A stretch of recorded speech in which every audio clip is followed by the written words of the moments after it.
নবম দশম শ্রেণীর পদার্থবিজ্ঞানের ষষ্ঠ অধ্যায় হচ্ছে বস্তুর উপর তাপের প্রভাব। নাম দেখেই বোঝা যাচ্ছে যে কোনো বস্তুর উপর তাপের কি প্রভাব হবে, কোনো বস্তুতে তাপ দিলে কি হবে। আমরা জানি কোনো বস্তুতে যদি আমরা তাপ দিই তাহলে তার তাপমাত্রা বেড়ে যাবে।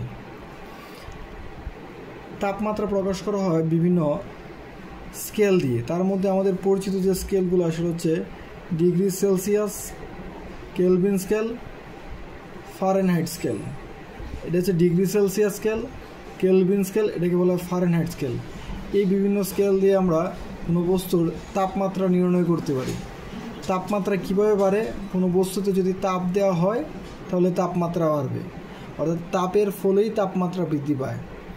তাপমাত্রা হচ্ছে তাপের একটি ফল বা রেজাল্ট। তো আরেকটা জিনিস আমরা শিখে নেই, বস্তুর তাপমাত্রিক ধর্ম। তাপের উপর বস্তুর অনেক কিছু নির্ভর করে, এটাকে বলা হয় তাপমাত্রিক ধর্ম।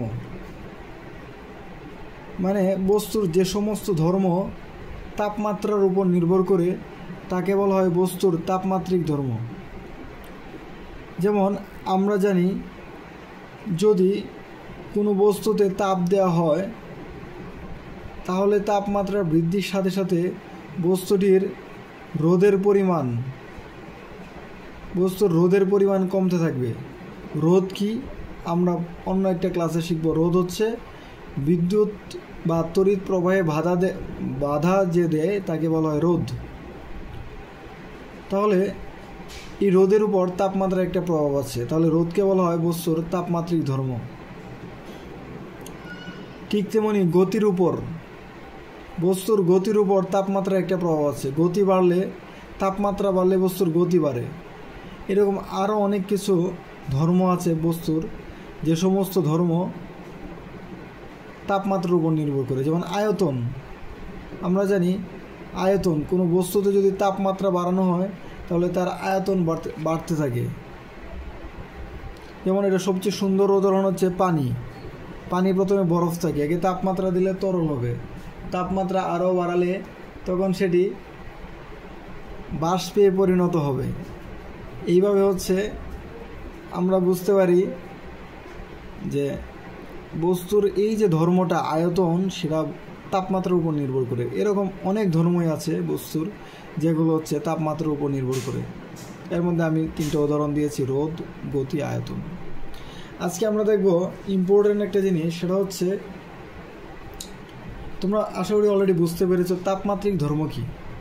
তাপমাত্রার কারণে বস্তুর যে ধর্মের পরিবর্তন হয় তাকেই বলা হয় বস্তুর তাপমাত্রিক ধর্ম। যেমন আয়তন, গতি, রোধ।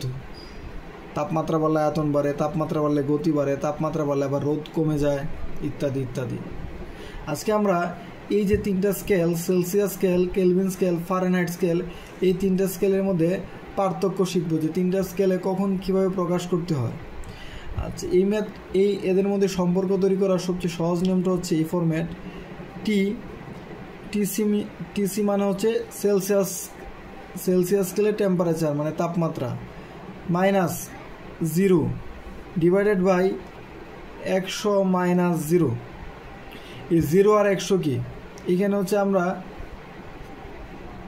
বিভিন্ন স্কেলের মধ্যে সম্পর্ক স্থাপন করতেছি। আমি বলতেছি, এরপরে লিখব টিকে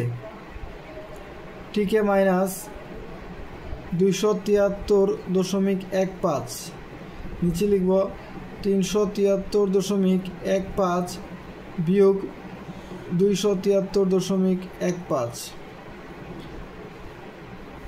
তারপর হচ্ছে ফারেনহাইট স্কেল, টিএফ মানে ফারেনহাইট স্কেলের টেম্পারেচার, TF -32 ডিভাইডেড বাই 212 - 32। এই যে লিখলাম মাইনাস যেগুলো আসলে কি, এইগুলো হচ্ছে তাদের প্রত্যেকটা স্কেলের সর্বোচ্চ বিন্দু এবং সর্বনিম্ন বিন্দু। সেলসিয়াস যে স্কেলটা আছে, আমরা যে সেলসিয়াস স্কেল আঁকি, যদি এটা একটা স্কেল ধরে নিই, এটা স্কেলে বিভিন্ন দাগ দেওয়া থাকে, তাই না, দাগ আঙ্কিত থাকে। তো এই স্কেলের সর্বনিম্ন যে টেম্পারেচার, সেলসিয়াস স্কেলের সর্বনিম্ন টেম্পারেচার হচ্ছে 0 ডিগ্রি সেলসিয়াস, আর সর্বোচ্চ টেম্পারেচার হচ্ছে 100 ডিগ্রি সেলসিয়াস। উপরে হচ্ছে যে নির্দিষ্ট টেম্পারেচার মাপতে চাই সেই সেলসিয়াস স্কেলের টেম্পারেচার মাইনাস নিম্ন স্থিরবিন্দু বা সর্বনিম্ন তাপমাত্রা ডিভাইডেড বাই সর্বোচ্চ তাপমাত্রা মাইনাস সর্বনিম্ন তাপমাত্রা। একইভাবে কেলভিন স্কেলের ক্ষেত্রে নির্দিষ্ট যে টেম্পারেচারটা আমরা কেলভিন স্কেলে মাপতে চাই সেইটা মাইনাস কেলভিন স্কেলের সর্বনিম্ন তাপমাত্রা হচ্ছে 273.15 কেলভিন। কেলভিন স্কেলের ক্ষেত্রে সর্বনিম্ন তাপমাত্রা হচ্ছে 273.15 আর সর্বোচ্চ হচ্ছে 373.15। নিচে হচ্ছে দুইটার পার্থক্য। এখানে ফারেনহাইট স্কেলেও একই কথা। ফারেনহাইট স্কেলের নির্দিষ্ট টেম্পারেচার TF মাইনাস ফারেনহাইট স্কেলের সর্বনিম্ন তাপমাত্রা হচ্ছে 32 আর সর্বোচ্চ তাপমাত্রা হচ্ছে 212। ফারেনহাইটের সর্বনিম্ন তাপমাত্রা 32, সর্বোচ্চ তাপমাত্রা 212, এই দুইটার মধ্যে পার্থক্য। তাহলে উপরে হচ্ছে নির্দিষ্ট টেম্পারেচার মাইনাস সর্বনিম্ন, নির্দিষ্ট টেম্পারেচার মাইনাস সর্বনিম্ন তাপমাত্রা, আর নিচে হচ্ছে সর্বোচ্চ এবং সর্বনিম্ন, সর্বোচ্চ সর্বনিম্ন তাপমাত্রার পার্থক্য। এইভাবে তিনটি স্কেলের মধ্যে সম্পর্ক স্থাপন করা যায়। এইখান থেকে আমরা চাইলে এটা নিয়ে আমরা কাজ কমপ্লিট করতে পারি। এটা একটু সিম্পলিফাই করে লিখতে পারি। TC -0 মানে TC, 100 - 0 হচ্ছে 100, আর এখানে লিখতে পারি TK -273.15 ডিভাইডেড বাই, এটা থেকে এটা বিগ দিলে কত হবে, 373 থেকে 273 বিগ দিলে 100। এখানে হচ্ছে TF -32/212 থেকে 32 বিগ দিলে কত থাকবে, 180। এভাবে আমি এদের মধ্যে সম্পর্ক স্থাপন করতে পারি।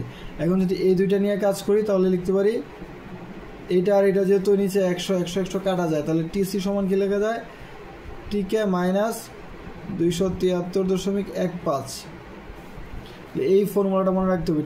এই দুইটা নিয়ে যদি আমরা কাজ করি তাহলে কি লিখতে পারি, 100 কাটা তাকে TC = TK -273.15। এইভাবে আমরা সেলসিয়াস স্কেল এবং কেলভিন স্কেলের মধ্যে সম্পর্ক স্থাপন করতে পারি।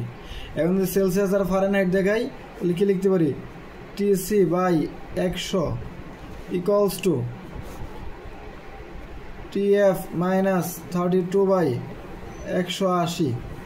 100 আর 180 20 দিয়ে কাটাকাটি করলে এখানে হবে TC / 5, 5 × 20 = 100। এখানে হবে TF -32/9 × 20 = 180, 9। সুতরাং আমরা লিখতে পারি TC = হচ্ছে TF -32/9, 5 এই পাশে গেলে কী হবে, গুণ হবে। এটাকে অনেক সময় সাজায় লেখা হয় 5/9, মানে এটাকে আলাদা করে লেখা হয় 5/9 ইন্টু TF -32। আজকে আমরা সম্পর্কগুলো শিখলাম। অন্য একটা ক্লাসে আমরা এক টেম্পারেচার দেখবো যে এক স্কেলে এত হলে আরেক স্কেলে কত হবে, সেলসিয়াসে কত হলে কেলভিনে কত হবে, কেলভিনে এত হলে ফারেনহাইটে কত হবে।